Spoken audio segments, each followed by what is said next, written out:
네, 세계 경제 여행 떠나보도록 하겠습니다. 월드 이코노미 시간이고요. 오늘도 두 분과 함께하겠습니다. YG 경제연구소의 차영두 소장, 한양대학교 경제금융대학의 이정환 교수 두 분 모셨습니다. 어서 오십시오. 안녕하십니까. 안녕하십니까. 간밤에 잠은 잘 주무셨습니까? 예, 저는 아무래도 FOMC가 열렸다 하더라도 예. 실시간 우리가 대응할 수 있는 건 아니니까 아침에 일어나서 맞아요. 따지고 그렇게까지 할 건 없어요. 저는 네. 좀 그렇게 여태껏 좀 그래 왔고요. 하지만 아침에 좀 와서 아침에 좀 그 대신 좀 일찍 깨가지고 내용들을 좀 리뷰를 좀 해봤습니다. 교수님은 몇 시에 일어나셨습니까? 보통 저 이거 전에 방송 있으니까 5시쯤 일어나죠. 근데 이제 그걸 볼 시간은 그러니까 너무 시간이 그때라 이게 볼 수는 없고 말씀하신 것처럼 일찍 리뷰를 그러니까 이제는 스테이트먼트들이라든지 해석이라든지 뭐가 바뀌었다라든지 이제 다 온라인에 쭉 올라오기 때문에 그 사실 전반적으로 그 직접 보는 것보다는 그렇게 내용 파악하는 게 조금 나은 것 같고 이제 유튜브로 필요한 것도 좀 보고 그 정도입니다. 맞아요. 네. 직접 제 시간에 보실 필요까지는 없고요. 다 정리해서 올라오니까 그거 보셔도 충분할 것 같은데 어쨌건 저는 봤습니다. 새벽에 일어날 수밖에 없는 처지이기도 하고요. 자, 그래서 결론적으로는 어쨌든 이걸 라이브로까지 보지 않아도 되는 거는 예상됐던 결과이기 때문에 그런 측면도 있잖아요. 예상대로 나왔습니까? 예, 그렇습니다. 우리가 이제 25bp 0.25%포인트 금리 인하가 단행이 됐습니다. 예. 일부 이제 우리 시장에서는 B컷, 그러니까 50bp가 인하될 가능성에 대해서도 언급이 있긴, 그러니까 이제 기대감이 좀 있긴 했었습니다만 일단 예상대로 나왔고 시나리오를 놓고 본다라면 올해 이제 또 추가적인 금리 인하 가능성도 해석에 따라 조금 다른 것 같아요. 근데 어쨌든 일정 부분 좀 가능성은 있었다라고 말씀드릴 수 있겠습니다. 따라서 일단은 지금 연준의 행보는 더군다나 이제 파월 의장의 임기가 이제 끝나가는 거 아니겠습니까? 예. 얼마 안 남은 상태이기 때문에 시장에서 크게 벗어나는 행동을 지금까지는 하지 않을 것으로 보고 있고 그렇게 됐다. 이런 해석들이 오늘 좀 나오고 있는 것 같습니다. 알겠습니다. 조금 전에 교수님 말씀해 주신 것처럼 이번에는 어쨌든 결과가 예상이 됐었기 때문에 오히려 성명분이라든지 점도표라든지 파월 의장의 발언이라든지 이런 쪽에 더 관심이 많이 갔잖아요. 눈에 띄는 부분 뭐가 있었습니까? 그 파월 의장 발언 중 가장 눈에 띄는 부분은 아까 앵커님이 말씀해 주신 것처럼 위험 관리다. 예. 그러니까 보통 이제 금리 낮출 때는 경기가 어렵다라든지 이렇게 선제적으로 어려워질 걸 예측해서 대응하기 위해서라든지 이런 멘트가 나와야 되는데 그러지 않고 위험 관리라는 좀 특수한 말을 써가지고 사람들이 좀 이게 무슨 말인가에 대해서 좀 곱씹어 그러니까 해석을 해보는 이런 시간이 좀 필요했다라고 보시면 될 것 같고요. 그 위험 관리란 게 이게 지금 생각으로는 이제 관세 정책하고 그 이민 정책 같은 것들이 복합적으로 연결되면서 어떻게 보면은 경기 침체로 가거나 노동시장이 급격하게 위축이 될 수 있는데 그것을 좀 막기 위해서 선제적으로 했다라는 그런 이야기를 하고 있는 것 같습니다. 경제 성장률에 대한 이야기보다는 그 이민법에 의해서 이민법이 굉장히 강화됨에 따라서 불법 이민자들이 자꾸 노동시장에서 나가고 있고요. 저임금 노동자들이 좀 나가고 있고 기업들도 관세 같은 것도 오르니까 또 경제 침체될 거 아니야라고 좀 생각을 하면서 고용 자체도 좀 줄고 있고 근데 그렇지만 성장률 자체 소비라든지 이런 것 자체는 또 완만하게 유지를 하고 있어가지고 이런 것들이 특히나 노동시장이라든지 이런 것들이 어떻게 될지에 대해서 좀 해석을 해보는 시간 그러니까 그것들이 어떻게 갈지 이 위험 관리 차원에서 노동시장이 지나치게 위축되거나 실업률이 지나치게 빠르게 오르는 것들을 막는 이런 대책의 일환으로서 낸 것 같다. 그러니까 이제 경기 침체에 대한 이야기는 하지 않았거든요. 그러니까 그렇기 때문에 사람들이 이게 경기 침체에 대한 이야기가 나왔다면 거꾸로 이제 금리가 추가적으로 더 더 내려갈 거라고 기대를 할 수가 있었기 때문에 주식시장에서 더 좋아할 수도 있었겠지만 그러지 않고 이제 노동시장만 좀 문제가 되는 것 같다라는 뉘앙스로 지금 이야기가 나왔기 때문에 좀 어떻게 보자라면 시장들이 좀 헷갈려한다. 이게 어떻게 또 미래 금리 전망이 어떻게 될 것인지에 대해서 좀 불확실해한다. 이런 말씀 드릴 수 있을 것 같습니다. 이게 파월 의장이 트럼프 때문에 화가 나가지고 마지막에 이렇게 수수께끼를 던져준 게 아닌가라는 생각도 살짝 들고요. 이렇게 수수께끼 같은 말 중에 하나가 큐리어스 밸런스, 그러니까 이상한 균형 이 부분인데 이건 또 무슨 뜻으로 해석을 해야 됩니까? 일단 노동시장이 일단 좀 정체가 돼 있는 그런 상황이죠. 노동 공급 자체가 없다라는 건데 노동 공급은 이민자 문제도 있고요. 그다음에 이제 신규로 하려는 부분들이 없는데 노동 공급이 없다라는 것은 이민자들 그렇게 막 학대하면서 이민자들 없다라는 그런 부분들이 있고 교수님 말씀하신 것처럼 전체적으로 그러니까 이게 노동 시장에 고용과 수요가 동시에 없다라는 겁니다. 그게 이제 이상한 거죠. 보통 이제 우리가 그렇죠. 이게 한쪽이 뭐 다른 한쪽보다 좀 우위에 있음으로써 그것을 좀 견인한다라든지 침체를 뭐 생각할 수 있는 건데 지금은 수요도 없고 공급도 없고 공급이 없는 것은 이민자 문제 때문이고 수요가 없다라는 것은 이제 경기 침체를 의미하는 거기 때문에 이게 지금 마치 균형처럼 잡히지만 네네네. 이게 경제 상황으로 놓고 보면 성장성 균형이 아니기 때문에 이상한 균형이다라고 좀 얘기를 하고 있다라고 볼 수 있는 거죠. 이건 균형이라기보다는 뭐가 터질지 모르겠다. 약간 이런 느낌이 더 강한 것 같은데. 정중동 상태라고 봐야 되겠죠. 태풍이 오기 전에. 간밤에 그래서 그런지 시장 상황을 보면요. 그럭저럭 하다가 무슨 발언이 나왔을 때 좀 올랐다가 갑자기 훅 떨어졌다가 다시 어느 정도 낙폭을 회복하는 이런 흐름을 보였거든요. 어떻게 보면 그러니까 이제 교수님이나 저나 새벽 3시, 4시에 잠을 자고 있었기 때문에 그런데 반응은 안 하지만 이제 미국은 실시간으로 그 시간에 움직이고 있는 상황이고 또 우리 서학개미 하시는 분들도 되는 거죠. 그러니까 발언 단어 하나하나에 따라서 이렇게 반응이 나타나는 것이 전형적인 모습이다라고 말씀을 좀 드릴 수가 있겠습니다. 그런데 이제 전체적으로 놓고 보면 일단 처음에는 상승 출발을 했었어요. 그러니까 제가 이제 리뷰를 해보면 상승 출발하면서 연준의 발표 이후에 올해 한 3차례 정도 금리 인하 가능성에 대한 부분들이 있으면서 올랐죠 그때. 그때부터 이제 시장이 좀 쭉 올랐죠. 그런데 파월 의장의 기자회견과 동시에 3차례 아니할 수도 있어. 그러면서 이제 시장이 좀 모호한 신호를 줬다라는 분석이 나오고 있는 거죠. 그러다 보니까 시장이 수직 급락했다가 그래도 올해 한 2차례 정도는 지금 되고 있고 또 한 가지 이제 수직 급락했었던 것 중에 하나가 연준의 점도표가 발표가 났을 때 점도표가 너무 많이 벌어졌어요. 다양한 의견들이 나타나다 보니까 특히 이제 뭐 스티븐 마이런 연준 의원 같은 경우는 올해 뭐 3%대까지 금리를 인하해야 된다. 벌어진 원흉이네. 네, 뭐 그런 부분들이 있었던 부분들도 있고 나머지 분들도 오히려 금리를 올려야 된다라는 부분들로 또 찍으신 분들도 있다 보니까 이게 너무 벌어지다 보니까 시장에 다양한 해석이 나오면서 급락 급등락이 했다가 그래도 시장은 결국은 나중에는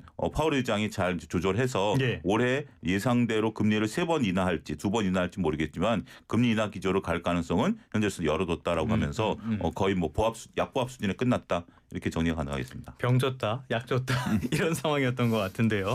말씀하신 것처럼 지금 이 벌어진 원흉, 점도표가 이렇게 엉망진창이 돼버린 원흉을 꼽자면은 스티븐 마이런이 아닐까 싶어요. 트럼프의 최측근이잖아요. 이 사람 굉장히 좀 이상한 경제 정책을 이야기하는 그런 사람인데 이번에도 소위 말하는 빅컷 0.5%포인트 인하를 주장했나 봐요.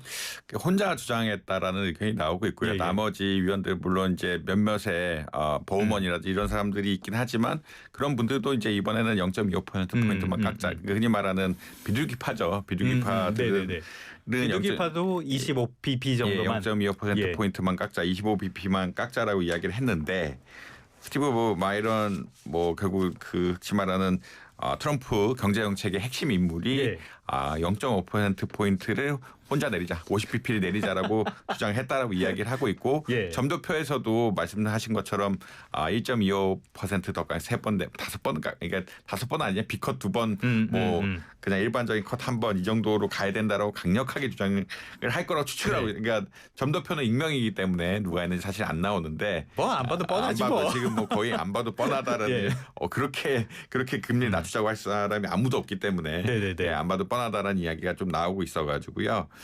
결국은 이제 트럼프 행정부의 입장이 스티븐 마이런 이사의 입을 통해서 이제 약간의 그 정책에 영향을 주고 있다 이런 말씀 드릴 수 있을 것 같습니다. 스티븐 마이런 하면은 우리에게는 미란 보고서로 유명한데 월가 쪽에서는 네가 무슨 전문가냐 약간 이런 평가를 받는 예전에 좀 말아먹기도 하셨고요. 이런 인물이라는 점 참고로 말씀드리도록 하겠습니다. 자, 이 와중에 트럼프의 발언도 눈에 띄어요. 느려 터진 파월 예측 불허인데 일도 못한다.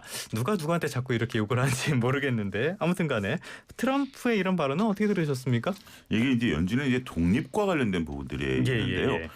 그래서 이제 지금 뭐 교수님 말씀하신 스티븐 마이런이 그런 얘기를 했고 스티븐 마이런이 임명이 됐기 때문에 만약에 스티븐 마이런이 강하게 주장을 해서 회의 분위기를 좀 이끌어가지고 이번에 빅컷이 나왔다라고 하면 오히려 시장에서는 연준의 독립성 훼손 문제를 또 흔들렸겠네요. 그렇게 좀 볼 수 있었다라는 부분들이 있는 것 같아요. 그러니까 요즘 오늘의 이제 연준의 몇 가지 포인트는 금리를 과연 어떻게 어느 정도 내릴 것이냐 이게 1번이지만 두 번째는 스티븐 마이런의 영향력이 연준 위원들에게 얼마큼 미쳤을까 이 부분도 있었거든요. 그런데 실질적으로 주장은 본인이 그렇게 강하게 주장을 했지만 거기에 동조한 위원들이 없었다라는 거죠. 그렇기 때문에 연준은 아직 그 만약에 거기에 동조 세력이 있었다라면 연준의 독립성 문제까지 불거지면서 예. 시장은 오히려 더 크게 요동을 쳤을 가능성이 있습니다만 그 문제는 지금으로서는 연준 나름대로 또 위원들도 입장에서 보면 연준 위원들 한 분 한 분이 어마어마한 다들 한가닥 하시는 분들이잖아요. 분들이잖아요. 예. 각 주 그 연방은행장들인데 우리나라보다 더 큰 예, 자금과 예. 더 큰 규모의 스케일을 굴리시는 분들이고 또 역사에 남을 분들이신데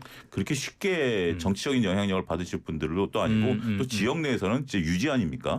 또 마이런 같은 분이 와서 얘기하면 그 뭐 아유 뭐 이렇겠지. 그렇겠죠. 그러니까 예. 뭐 이런 부분들이 좀 있기 때문에 어찌 됐던 시장은 조금은 긍정적으로 해석한 것 같아요. 연준의 네네네. 독립이 어느 정도 보장돼 아. 있다라는 것이 확인됐다. 예. 이렇게 말씀드릴 수 있겠습니다. 알겠습니다. 여러모로 연준의 고심이 깊었을 것 같은데요. 연준의 고심이 깊었던 배경을 보자면은 역시 트럼프의 관세 정책이 있을 것 같아요. 이게 굉장히 미국 경제를 이상한 방향으로 이끌고 있기 때문인데 최근에 트럼프가 또 관세를 들고 나왔습니다. 반도체와 의약품 관세가 차보다 높을 수 있다라는 이야기를 했는데 이거 가능하긴 가능한 얘기예요. 왜 자꾸 꺼내드는 거예요? 일단은 중요성이 있죠. 중요성이라는 게 어떤 거냐면 반도체, 의약품 이런 것들은 미국이 공급 막내 그리고 경제 안보를 지키자고 하면은 꼭 가져야 되는 어떤 품목들이다. 그런 네. 품목들에 대해서 지금 자꾸 흔히 말하는 철벽을 높이고 있다라는 이런 말씀을 드릴 수 있을 것 같고요. 결국 차보다 높을 수 있다는 얘기는 해외에서 빨리 투자하라는 입장하고 또 동일합니다. 그러니까 반도체 관세 어디네 해외에서 생산하면은 굉장히 우리나라 수출할 때 불이익을 받을 거니까 네. 그것을 감안해서 투자를 빨리빨리 해달라라는 입장이라고 아마 이해하시면 되지 않을까라고 생각하고 있고요. 그럼 부탁을 해야 되는 거 아니에요? 협박을 할 게 아니라? 그게 협박 정책이 먹혀서 지금 일본이 투자하고 있으니까 이게 예. 잘 모르겠어요. 이게 협박이 미국과 같이 힘이 센 나라가 협박을 하니까 예. 이게 어쩔 수 없이 돈을 내줘야 되는 혹은 투자해야 되는 이런 상황이 발생을 할 수도 있는 이런 현실이라서 굉장히 안 좋은 현실이긴 하지만 모르겠다. 이제 원래 바이든 정부는 인센티브를 줬는데 네네네. 지금은 어떻게 보면 관세를 협박하는 그러니까. 스타일로 가고 있어가지고 뭐 이게 뭐 당근과 채찍도 아니고 뭐 좀 이상하긴 합니다. 그럼에도 불구하고 이런 것 관세를 올리겠다는 얘기는 핵심 품목들, 그러니까 예. 지켜야 되는 것들, 특히나 미국과 중국이 전쟁을 했을 때 어떤 일들이 벌어질까를 감안을 하고 생산이 꼭 와야 되는 제품들에서 굉장히 센 어떻게 보면 흔히 말하는 조건들을 제시하고 있기 때문에 뭐 시그널이죠. 지금 뭐 계속 흔히 말하는 반도체라는 바이오 분야에 대해서는 관세 같은 특히 반도체 관세 같은 것들 유예를 하고 있는데 유예라고 언제 할지 잘 모르겠다 이런 식으로 하고 있는데 빨리 와서 지으라는 얘기랑 거의 동일하다. 예. 뭐 그리고 이제 지으면은 안 물리겠다는 얘기도 하고 있고 반도체 같은 분야에서는 특히나 미국의 생산 비중이 높으면 예. 자국 내 생산한 거 안 물릴 수도 있다라는 이런 조건들을 재고 있기 때문에 빨리 와서 공장 지으라 이런 얘기랑 거의 비슷한 이야기인 것 같습니다. 이 부분은 지난번에도 말씀을 좀 드린 것처럼 저는 이런 표현은 그렇지만 한번 해보라라고 한번 해보고 싶어요. 한번 매겨봐라. 매겨봐라. 그러니까 이제 이게 참 아이러니한 게 우리가 지난번에 이런 표현을 제가 드렸던 친구들이랑 이렇게 어렸을 때 우리 초등학교 때 싸울 때 책상에다 금 거놓고 넘어오면 때리겠다라고 얘기하는 거랑 네네네. 뭐가 다르냐. 어. 근데 다른 당신 것들은 연령도 똑같은 것 같아요. 다른 것은 구체적으로 관세에 대한 그 얘기를 했잖아요. 근데 반도체하고 의약품에 관세를 매기면 누가 피해를 직접적으로 네, 보죠? 네. 미국민들이 직접적으로 보는 거죠. 뭐 빅테크부터 곡소리가 나겠죠. 곡소리가 나는 네. 거죠. 그렇기 때문에 이렇게 얘기를 하는 건데 교수님 말씀하신 그 의도를 가지고 얘기를 하는데 상대방 입장에서 보면 과연 니네가 때릴 수 네, 있겠냐. 어제 제가 들은 얘기인데 미국의 GM 공장이 멈췄답니다. 그래요? 왜냐하면 예. 부품들을 들어오는 것이 관세 부과를 하니까 네, 이 네, 자동차 가격을 못 맞추고 이거를 이제 수입 같은 경우도 지금 네. 이제 불안정하니까 이게 원활히 부품 공급이 안 된다 예. 그러더라고요. 뭐 그런 얘기들을 보면 어쨌든 관세라는 게 우리가 딱 생각하는 것처럼 뭐 예를 들어서 반도체 뭐 HBM 뭐 3E 뭐 이렇게 나오면 3E에서만 부과되는 것이 아니라 물건이 반도체 장비들이 왔다 갔다 하는 관계에서 예. 이게 관세가 부과되는 거 아니겠습니까? 그렇기 때문에 이 부분은 어떻게 보면 트럼프의 조급함이 드러난 발언들이 아니겠나라고 좀 해석할 수 있을 것 같습니다. 알겠습니다. 지금까지 이렇게 협박한 게 벌써 몇 번째인지 기억도 그렇죠. 잘 안 나는데. 근데 숫자는 한 번도 구체적으로 제시한 적이 맞아요. 없어요. 예. 계속 고율의 관세를 할 거다 예. 얘기만 하고 있죠. 역시 트럼프는 미국 경제를 망치고 그 과정에서 자기 재산을 늘리려는 목적이 있는 게 분명해 보입니다. 자, 1부는 여기서 마무리하겠고요. 2부에서는 중국과 미국 이야기 조금 더 깊이 들어가 보도록 하겠습니다. 잠시 전하는 말씀 듣고 오겠습니다.